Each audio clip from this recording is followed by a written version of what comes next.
Kaunti na lang na posisyon ang hindi pa naipoproklama sa katatapos na BSKE, habang may bilin naman ang Pangulong Bongbong Marcos Jr. sa mga bagong halal na opisyal. Narito ang ating balitang A to Z. Today, everything should happen. We should proclaim the winning candidates at all costs today. Ngayong araw ang target deadline ng Commission on Elections na iproklama lahat ng nanalo sa katatapos na barangay at sangguniang kabataan elections kahapon. Yun nga lang, hanggang kaninang alas 8 ng gabi, nagpapatuloy pa rin ang bilangan sa 3 barangay sa Quezon City. Ayon pa sa COMELEC, 5 barangay din sa Lanao del Sur at 2 barangay sa Calbayog City, Samar ang naantala ang mismong halalan. Nadiri kasi ang delivery ng mga election paraphernalia at may insidente ng panghaharas ng mga insurgent, pero agad namang itinuloy ang halalan doon. Doon po sa nag-delay o nag-cause ng delay ng delivery ng election paraphernalia o kaya hindi natuloy kaagad ang halalan doon sa area, pagkatapos ng election we will deal with you.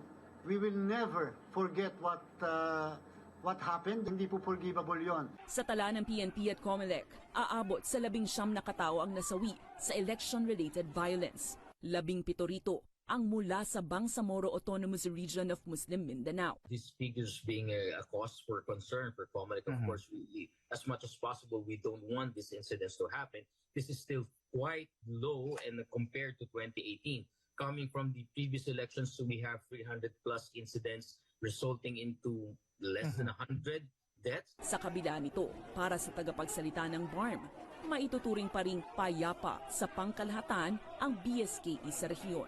May mga violent incidents but very few compared doon sa total number ng elected posts. Tingin ho natin ay merong mga munisipyo rito, may mga areas dito na sa matagal na panahon ay hindi talaga nagkakaroon ng eleksyon dahil merong absolute control yung mga clans.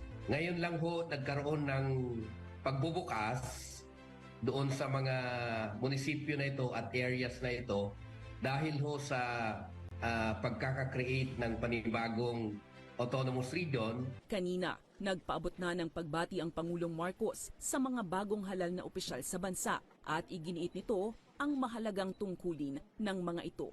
Bilin ng Pangulo sa mga bagong lingkod bayan. Maging tapat po tayo sa lahat ng oras. Lagi po nating unahin ang kapakanan ng isang bayanan sa ating pagkakaisa at kolektibong pagsisikap.